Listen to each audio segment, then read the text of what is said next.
Один внезапный маневр стал причиной столкновения двух автомобилей на пересечении улиц Восстания и Восход. Дорогу не поделили «Лада» 9 модели и Hyundai Solaris.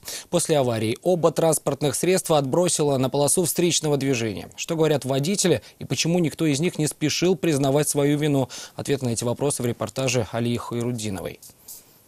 По крайнему левому ряду собирался налево повернуть. Да, водитель «девятки» доехал до конца и под конец начал брать правее. Но по версии второго участника аварии, направо водитель отечественного автомобиля все же не повернул и, не доезжая до перекрестка улиц Восстания и Восход, решил развернуться, чем застал врасплох владельца Hyundai Solaris.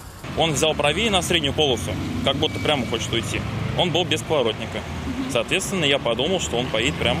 Сомнений в том, что «девятка» проедет прямо, у мужчины не было, так как у машины даже не были включены поворотники. В итоге от столкновения водитель корейской иномарки уйти не смог, хоть и пытался свернуть налево.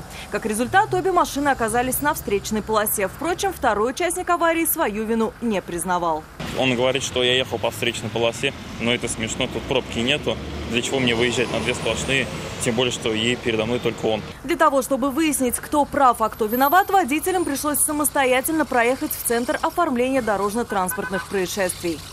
Алия Хайрудинова, Нафиса Минязова, Константин Бушуев, «Вызов 112».